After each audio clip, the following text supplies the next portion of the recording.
आपको कैसा लगेगा अगर आप अपनी जॉब के साथ साथ अपने देश, अपने समाज के लिए कुछ भला अच्छा काम करना चाहते हैं, पर इसके लिए आपको आपकी जॉब और लॉ दोनों ही इजाजत ना देते हो? पर किसी की मदद करना और अपना काम दोनों करने में गलत ही क्या है? फिर क्यों कहते हैं charity, social work in itself is a religion? After 5 decades, 5 दशक बाद देश को अपनी गलती का एहसास हुआ है। दुनिया के किसी कोने में कोई नेचुरल डिजास्टर, कोई फ्लड, कोई साइक्लोन आया हो, या फिर कहीं कोई ट्रेन दुर्घटना हो गई हो, कोविड जैसी ग्लोबल पैंडेमिक आया हो, या फिर गरीबों के लिए मुफ्त खाना और एजुकेशन की बात हो, तो हम हमेशा व्हाइट शर्ट, ब्राउन पैंट और ब्राउन कैप पहने कुछ लोग हमेशा मदद करते हुए देखते हैं। ये पहचान है एक स्वयं सेवक की। जी हाँ, मैं बात कर रहा हूं राष्ट्रीय स्वयं सेवक संघ यानी आरएसएस की।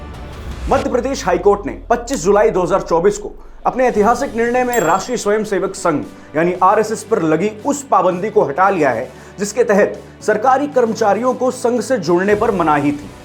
58 साल पहले यह फैसला इंदिरा गांधी की कांग्रेस सरकार ने लिया था, जिसे केंद्र की मोदी सरकार ने पलट दिया है।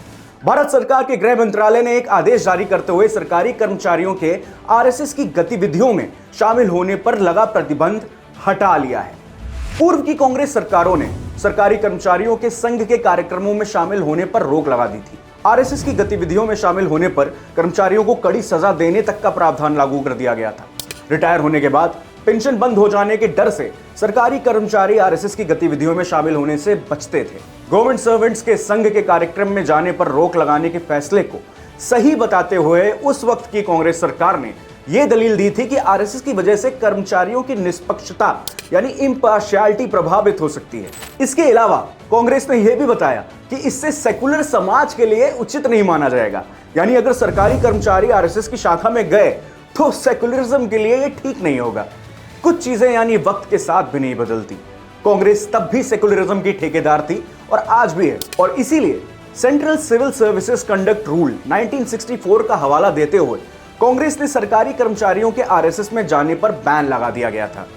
जिस रूल का हवाला देते हुए 58 साल पहले कांग्रेस ने आरएसएस पर बैन लगाया है, आइए देखते हैं वो रूल कहता क्या है। गवर्नमेंट सर्वेंट किसी भी पॉलिटिकल पार्टी के मेंबर्स नहीं होंगे, राजनीति में भाग लेने वाले किसी संगठन के सदस्य नहीं होंगे, सरकारी सेवक राजनीतिक आंदोलन में हिस्सा नहीं लेंगे, सरकारी सेवक राजनीतिक गतिविधि में शामिल नहीं होंगे। अब सोचने वाली सबसे दिलचस्प बात यह है कि आरएसएस एक फिलैंथ्रोपिक और सोशल सर्विस ऑर्गेनाइजेशन है। बावजूद इसके पॉलिटिकल रूल्स का हवाला देते हुए आरएसएस पर बैन लगा दिया गया।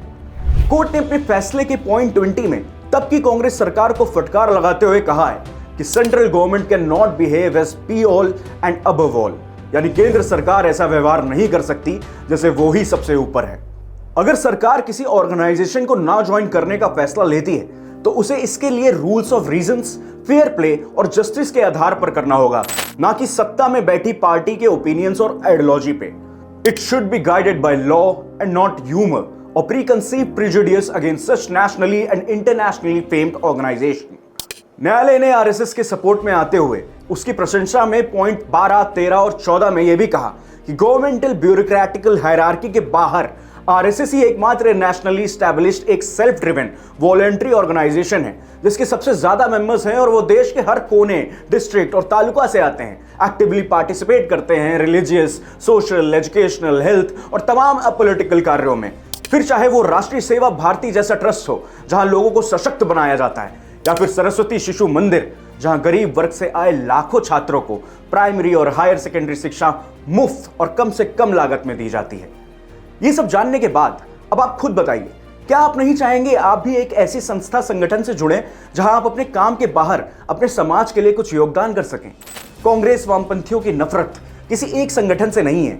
आप उन्हें हर उस शक्ति के खिलाफ खड़ा पाएंगे जो देश और समाज के भले के लिए काम कर रही है।